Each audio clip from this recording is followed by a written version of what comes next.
Hello and welcome back to another video from Average FPL. Today what we're going to do, we're just going to review Game Week 5, things that went right and possible moves moving forward into Game Week 6. So I actually did it a green arrow, not only a green arrow. At one point I was actually improving my rank by 1.5 million. By the end of Saturday I was in the top 100k for the week. Obviously, that's dropped down a little bit since then. I think Ronaldo scoring really affected my overall rank, but I still moved up really in the end, I think by about 900k. So that's a really positive plus, especially as you can look at my team. I only had, 9 players playing really. If you can even count Digne getting a -1, you actually had somebody negatively affecting my team's score. So if you told me at the start of the week that I'd have 9 players contributing positive points and I'd score 71 points and go up 900k, I'd have bitten your hand off, to be honest. So we'll start with the goalkeeper. Now, this is why I had 2 Watford goalkeepers, because Foster started instead of Bachmann.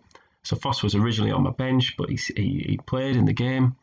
And then I got his 3 points, so he got some save points as well, which is a really handy bonus. And I think, 4 points as a keeper, that's really what you can kind of hope for each week, especially a keeper that's playing for Watford. I was really disappointed with Digne's own goal, but it's also just one of those things. And at the time, I was on a bit of a high from doing so well on Saturday, so I was kind of just brushed it off as one of those things. Ben White got his 2nd clean sheet in 2 games since I brought him in. Got a bonus point as well, which was fantastic. And Luke Shaw wasn't able to keep the clean sheet. Just 2 points there. Definitely the right captaincy choice with Mo Salah, my highest scoring player, joint with Tony. But as you might know from previous videos, I'm always going to try and captain the biggest hitter with the best fixture. And this weekend that was Salah, and it really paid off as well. 24 points there, such a large chunk of my points. It's incredible really how much captaincy affects your score, and getting it wrong can really turn your week from a good one to a bad one, and vice versa. Just like what would have happened if I'd have ended up captaining Fernandes.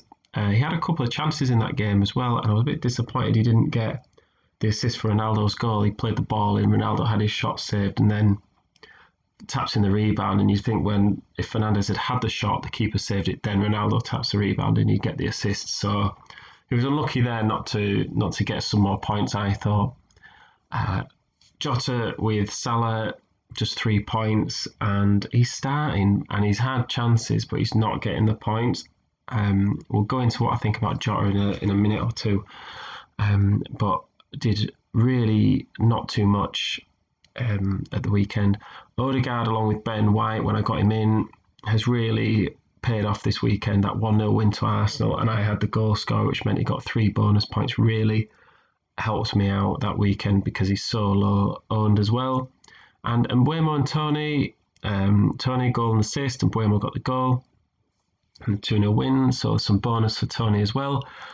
Really happy with that. Now, my bench, I'm a little bit worried about. Obviously, 6 of my squad either got 0 or -1 this weekend. So whilst I'm happy with the rank rise, and I think it was, I made some good choices going into the weekend, I'm a little bit concerned about sustaining that. I feel like I can't really rely on Brentford to score as many points every game week.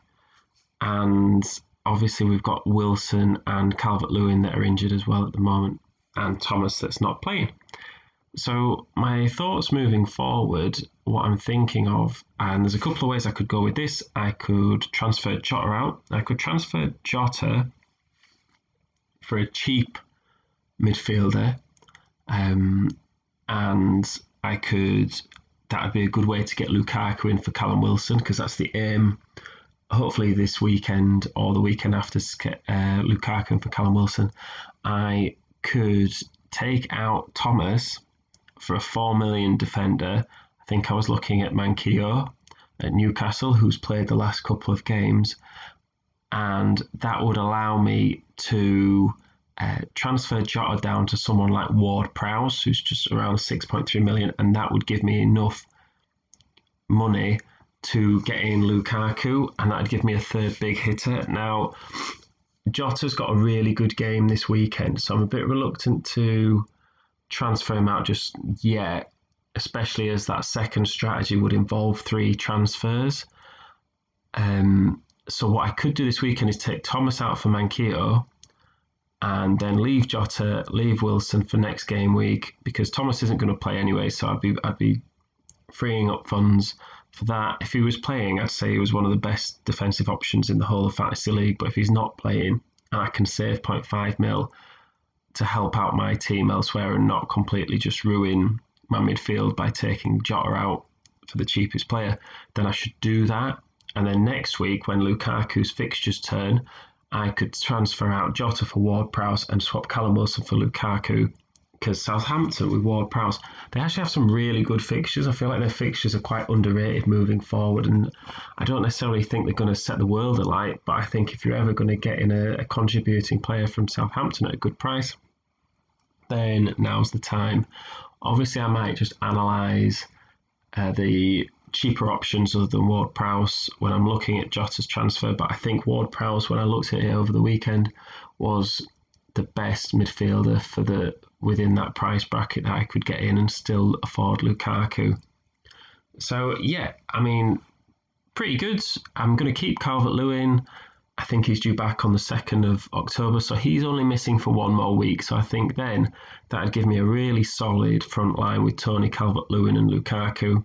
Have some big hitters in midfield and defenders that play for solid defences.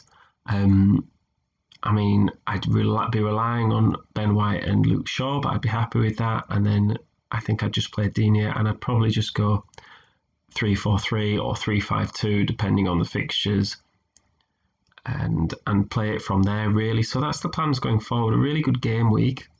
Really pleased with the points. And let me know how you guys did in your game week. Was it as successful as mine, or did you have one of a game week that I would usually have, and a negative rank decrease? So yeah, thank you very much for listening, and I'll see you in the next one.